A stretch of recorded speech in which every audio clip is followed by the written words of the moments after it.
Europe 1, bonjour. Raphaël Duchemin. 6h19 sur Europe 1. Demain, c'est l'anniversaire de la loi de 1905 sur la laïcité, celle qui brise les liens entre l'État et l'Église. On s'attendait, c'est vrai, à un discours du chef de l'État. Il n'y en aura pas maintenant. En tout cas, bonjour Nicolas Cadenne. Bonjour. Rapporteur général de l'Observatoire sur la laïcité. Merci d'être avec nous sur Europe 1. Dites-moi, ça n'est pas le bon moment. Il ne fallait pas hystériser en quelque sorte le débat ? Mais déjà, je pense qu'il faut quand même rappeler que le président de la République a déjà parlé à plusieurs reprises de la laïcité et en réalité, on connaît bien la ligne fixée par le président de la République. Il en a encore parlé à l'occasion des 500 ans de la Réforme devant les protestants. Le Premier ministre en a également parlé devant le consistoire israélite il n'y a pas très longtemps. Mais c'était prévu, c'est reporté à plus tard. Alors rien n'était prévu officiellement dans l'agenda du président et effectivement, le président est bien entendu seul libre de son propre agenda.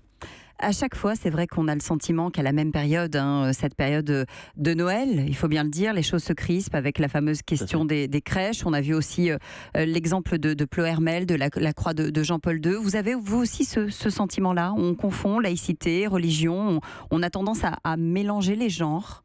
Oui, et puis je crois qu'il y a une volonté parfois de polémique de la part de certains et c'est tout à fait dommageable. Alors on a le feuilleton du burkini l'été, le feuilleton des crèches l'hiver, il faut évidemment qu'on dépasse tout ça parce qu'en réalité les vrais problèmes ne sont pas là. On est capable de dépasser tout ça aujourd'hui ? Je l'espère, je pense que certains ne veulent pas dépasser cela parce que ça les arrange sans doute d'alimenter ce type de polémique et c'est regrettable.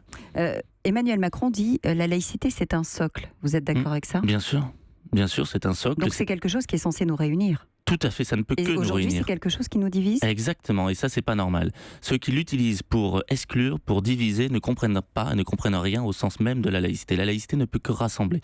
Elle a été constituée, il faut ne pas l'oublier, après de terribles guerres de religion, après des persécutions à l'encontre des minorités, pour que justement, chacun puisse exprimer ses croyances ou ses non-croyances dans le respect mutuel. Ça, c'était avant. Aujourd'hui, j'ai envie de vous demander, c'est quoi, Nicolas Cadenne, la laïcité en 2017 ? C'est toujours la même chose en réalité. La laïcité, très clairement, c'est quoi ? C'est la liberté de croire ou de ne pas croire et la possibilité d'exprimer ses croyances ou non-croyances dans le respect mutuel. C'est aussi la séparation, vous l'avez dit, des églises et de l'État, de laquelle découle la seule neutralité de l'administration, qui est impartiale vis-à-vis de tous. Et c'est donc l'égalité de tous, quelles que soient leurs convictions, croyantes ou non, devant la loi, devant les services publics. Tout cela concourt finalement à l'idéal républicain de fraternité et c'est pour ça que la laïcité, en réalité, c'est un principe qui, vis-à-vis des convictions, permet la parfaite déclinaison du triptyque républicain. C'est aussi cette question des croyances qui pose problème aujourd'hui, vous le disiez, dans les hôpitaux, dans les services publics, dans l'école aussi parfois.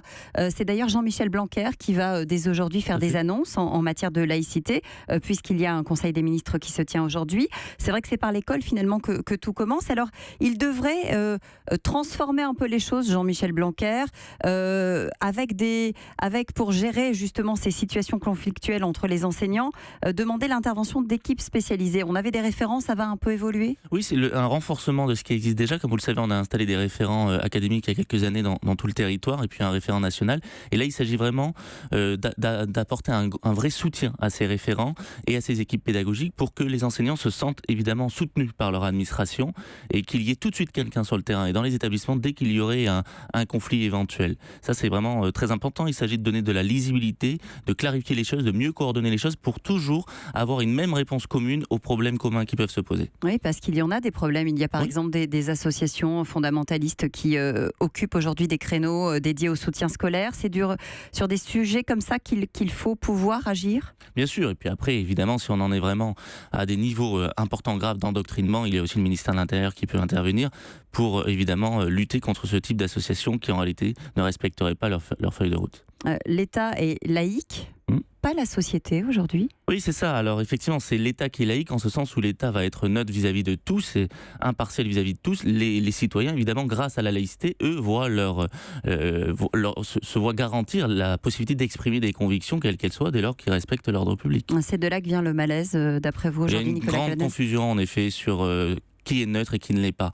Évidemment que la laïcité ne peut pas neutraliser la société. On n'est pas dans une société totalitaire et autoritaire où personne ne pourrait exprimer ses convictions. Au contraire, simplement, il faut poser des limites pour respecter le cadre collectif. Pour vous, pour la faire évoluer, pour qu'elle grandisse, qu'elle nous corresponde peut-être davantage aussi, cette laïcité, qu'elle corresponde davantage à la société française d'aujourd'hui, il faut faire quoi ? En réalité, il faut rester sur la loi de 1905 qui est parfaitement adaptable à la société.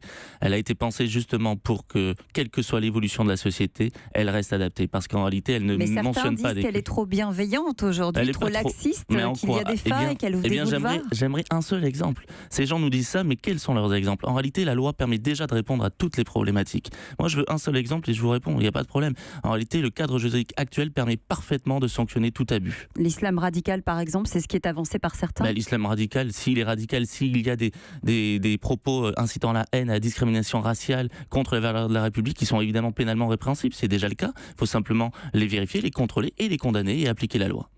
Merci beaucoup, Nicolas Cadenne, d'être venu ce matin en direct sur Europe 1. Europe 1.